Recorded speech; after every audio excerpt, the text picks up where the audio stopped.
What's up guys, and welcome back to the Bonsai-En YouTube channel. I'm Josh, and today we're going to talk about your bonsai mindset and how it can instantly improve your bonsai skills. So stick around.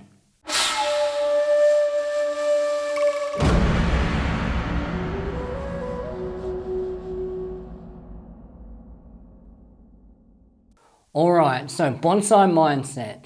This is super important when we're practicing bonsai.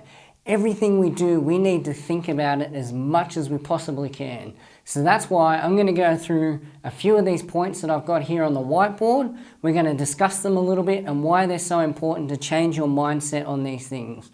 And I may even have a bonus tip for you, so stick around to the end.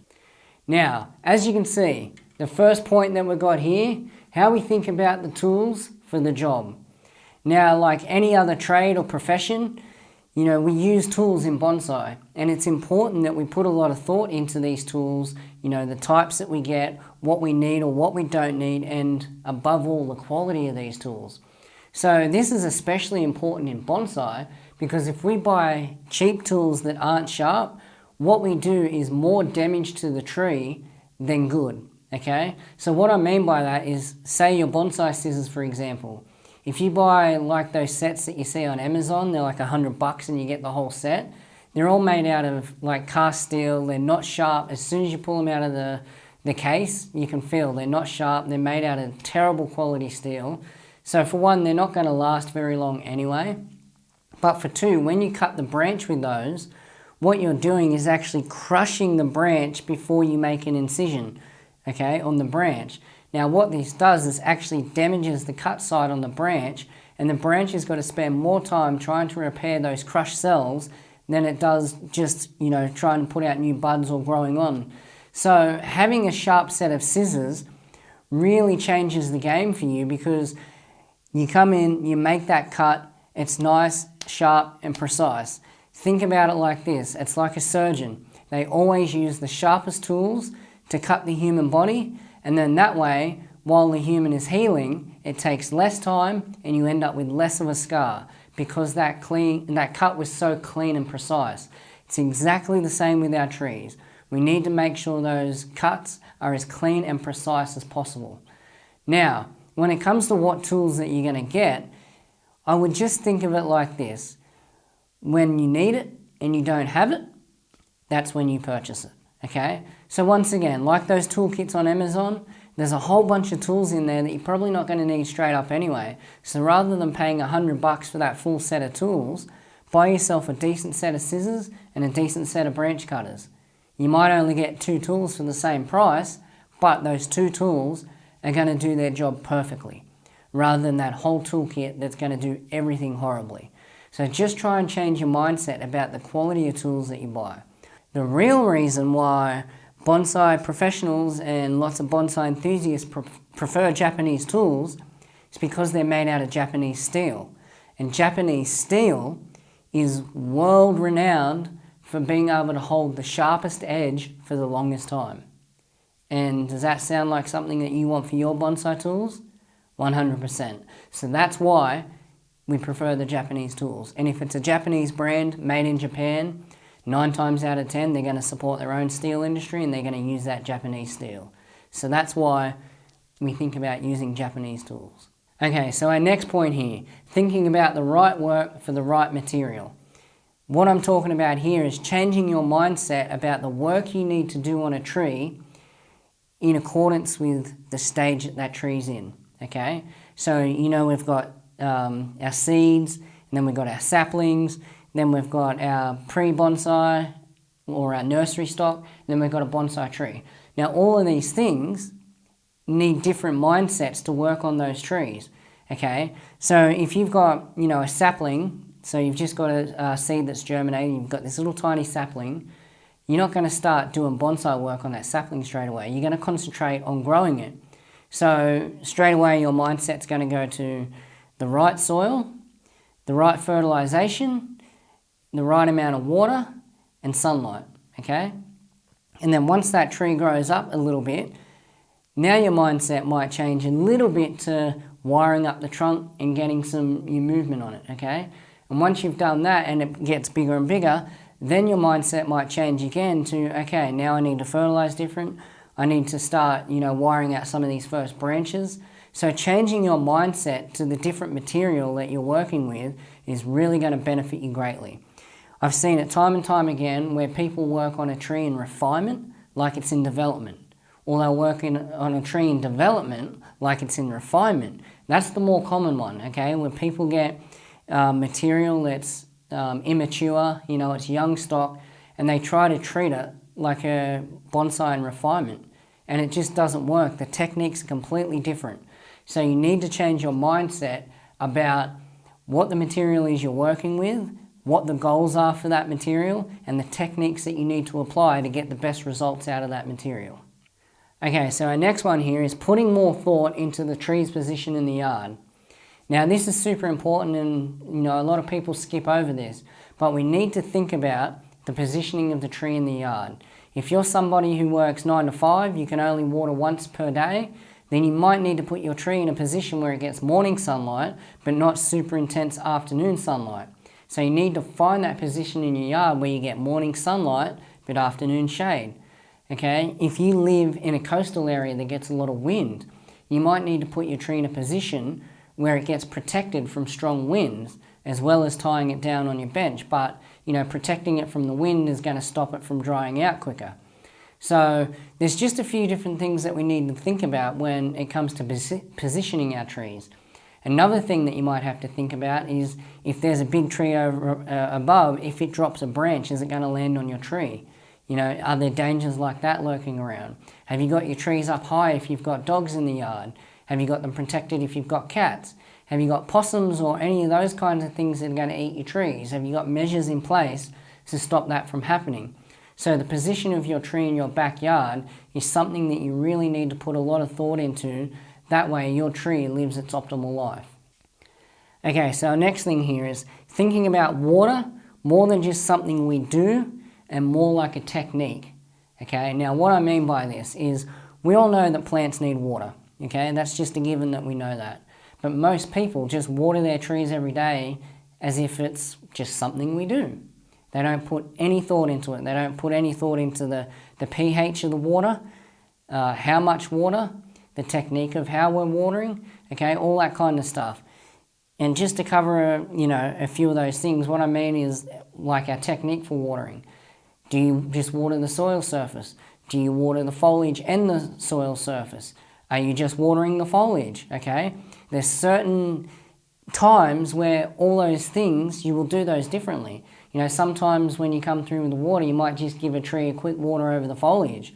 But then there's other times where you really don't want to water the foliage. You want to just water the soil surface. Do you know your water's pH level?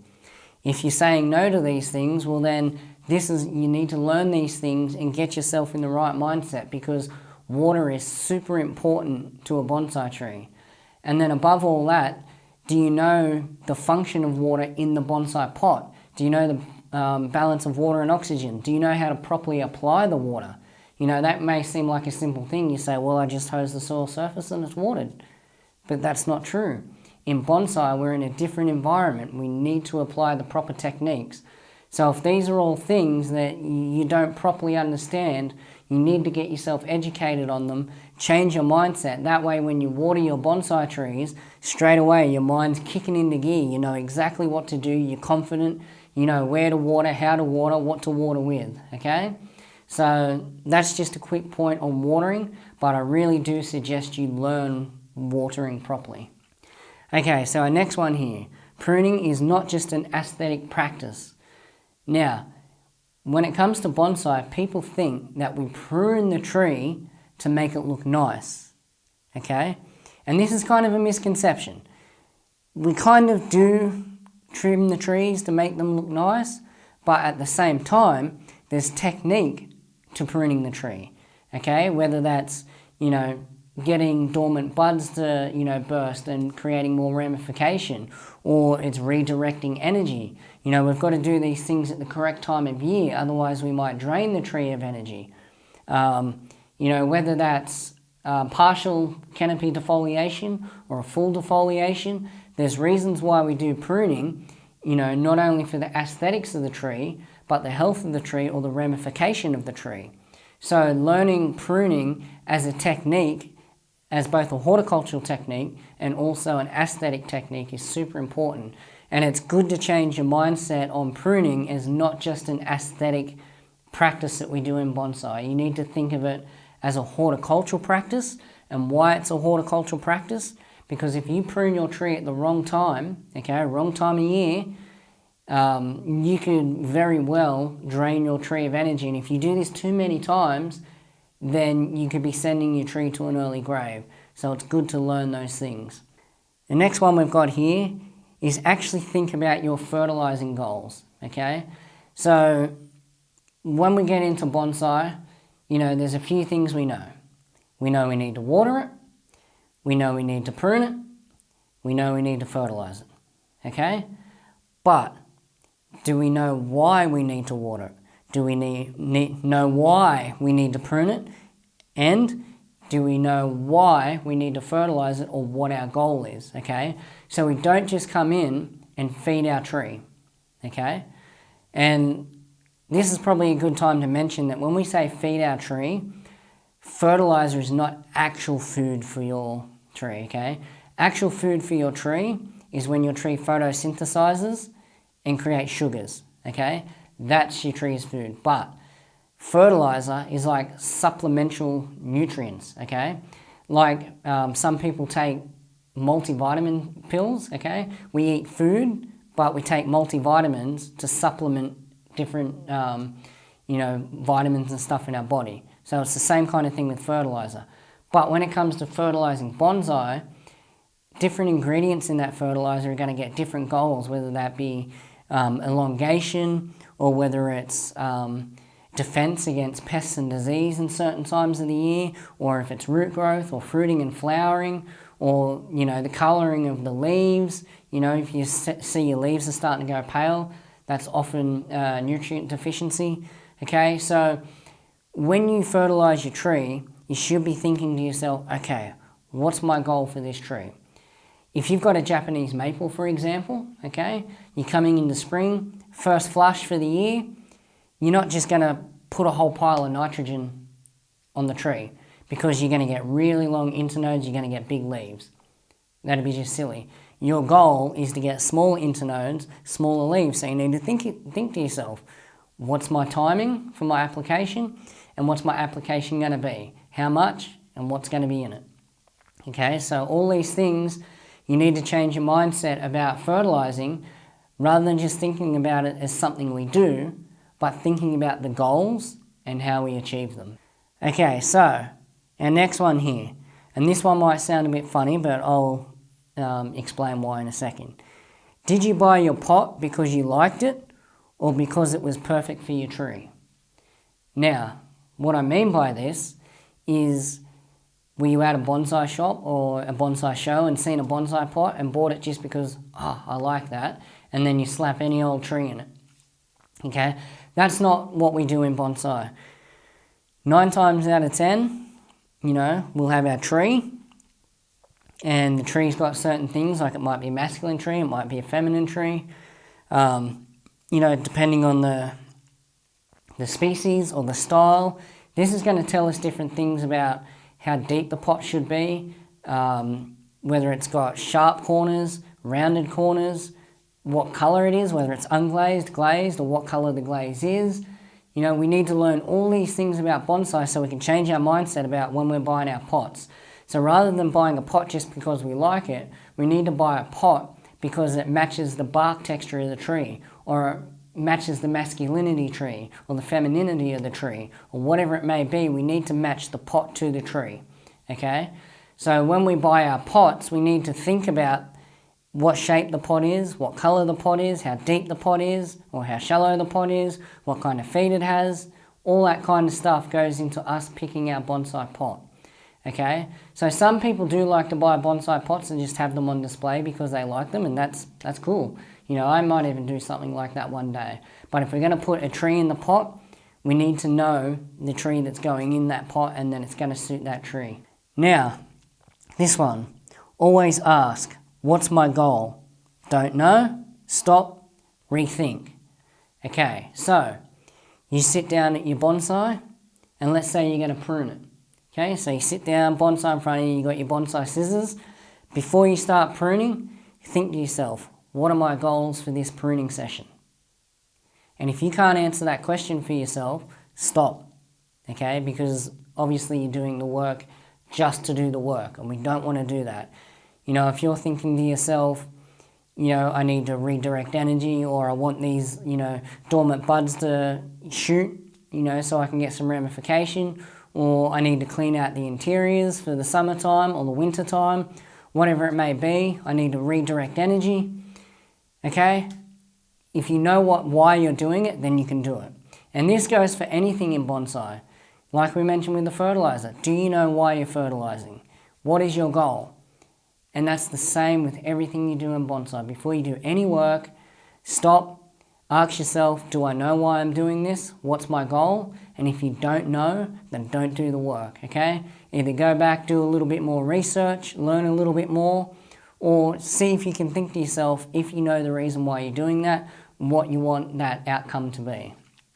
Okay, so as you can see, we've gone through all the ones on the board, and I did promise you that I had an extra one at the end. So we're going to quickly talk about soils, but we're not going to go into that rabbit hole, okay? Because that is a massive rabbit hole. But you really, really, really need to change your mindset on soil. And this is something that I see all too often, and some of the things I hear and see that are said about this, sometimes it blows my mind, okay? So we know that we've got development and refinement. We've got two different mixes for each of those. So development, you know, we're trying to grow the tree. Refinement, we're trying to get smaller leaves, smaller inner nodes, smaller growth, smaller roots, all that kind of stuff, okay? So we need to change our soil mix. Now, I seen the other day on Facebook, somebody actually said that all these purists that believe that you need special mixes for bonsai, you can shut them up by simply asking them, what are trees growing in nature? Okay, now that straight away hurt my head, okay? Because one, trees in nature aren't grown to be bonsai. It's a completely different environment. They're not in a shallow pot. We're not trying to get small leaves, small inner nodes. You know, we're not trying to control the growth of that tree. In nature, the goal of the tree is to be the biggest tree in the forest so it can get the sunlight, okay? It's to grow the biggest taproot down into the ground so it can get that water, okay? Completely different to a bonsai. In bonsai, we're trying to get small little leaves, okay? That tree's not fighting for the sunlight. We're giving it as much sunlight as it can handle. It doesn't have to put a big taproot down to get the water because we're giving it water every day. It's completely the opposite. So, when you think about soils for bonsai, once again, think about what are my goals, what am I trying to achieve, and how do I achieve that? So if you're trying to grow a tree, you know that it needs to be in a nursery pot, it needs to be in organic soils, okay? And that's how we grow the tree. That's how we thicken it. That's how we develop it. If we're in a bonsai pot, if we're in the stage of refinement, smaller leaves, smaller inner nodes, okay? Different root environment now that we're in, we need a different soil. We need the inorganic soil. We need to be able to control our fertilizer more, okay? So you need to change your mindset 100% on soils. So I'm hoping all this stuff that I've mentioned has given you a little bit to think about. And if you've had questions about any of this stuff, okay, any of that stuff that I said that you need to learn that you don't currently know, you can head over to www.thebonsaidojo.com where we have our beginners course and we go over everything that I've just mentioned to you, okay?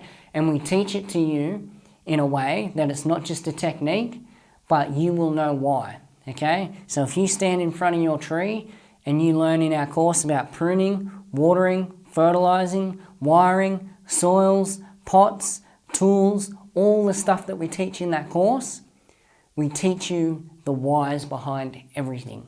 We teach you why we use organic soil, why we use inorganic soil, okay?